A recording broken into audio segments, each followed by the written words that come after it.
Indian രാഷ്ട്രീയത്തിലെ ഏറ്റവും ആദരിക്കപ്പെടുന്ന നേതാക്കളിൽ ഒരാളാണ് മുൻ പ്രധാനമന്ത്രി അടൽ ബിഹാരി വാജ്പേയി. രാഷ്ട്രീയ എതിരാളികൾ പോലും ബഹുമാനിച്ച എ.ബി. വാജ്പേയിയുടെ സൗമ്യമായ പെരുമാറ്റവും ഉറച്ച നിലപാടുകളും അദ്ദേഹത്തെ ഇന്ത്യൻ രാഷ്ട്രീയത്തിൽ വേറിട്ട് നിർത്തി. പ്രതിയോഗികളെപ്പോലും ആകർഷിക്കുന്ന വാഗ്വിലാസവും നർമ്മബോധവും വാജ്പേയിയുടെ ഏറ്റവും വലിയ സവിശേഷതകളായിരുന്നു.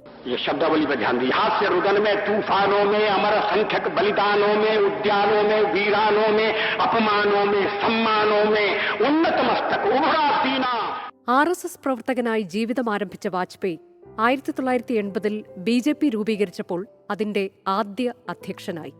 1996 13 ദിവസം പ്രധാനമന്ത്രിയായിരുന്ന അടൽ ബിഹാരി വാജ്പേയി 1998 13 മാസത്തെ സർക്കാരിന് നേതൃത്വം നൽകവെയാണ് രണ്ടാം പൊഖ്രാൻ ആണവ പരീക്ഷണം നടത്തിയത്. 1999 തുടക്കമിട്ട ഡൽഹി ലഹോർ ബസ് ലോക ശ്രദ്ധ നേടി. വാജ്പേയി കാവൽ പ്രധാനമന്ത്രിയായിരിക്കെയാണ് ഓപ്പറേഷൻ വിജയിലൂടെ കാർഗിലിൽ ഇന്ത്യ വിജയത്തേരിൽ ഏറിയത്. തുടർന്ന് 1999 കേവല ഭൂരിപക്ഷം നേടി വാജ്പേയി മന്ത്രിസഭ മൂന്നാം തവണയും അധികാരത്തിലെത്തി. ഇന്ത്യൻ ഗതാഗത രംഗത്ത് വിപ്ലവത്തിന് നാന്ദി കുറിച്ച സുവർണ ചതുഷ്കോണ ഹൈവേ പദ്ധതി വാജ്പേയി സർക്കാരിന്റെ നേട്ടങ്ങളുടെ പട്ടികയിലുണ്ട്. പാർട്ടിക്കുള്ളിൽ മിതത്വത്തിന്റെയും ഉൾക്കൊള്ളലിന്റെയും സ്വരമായിരുന്നു വാജ്പേയിയുടേത്.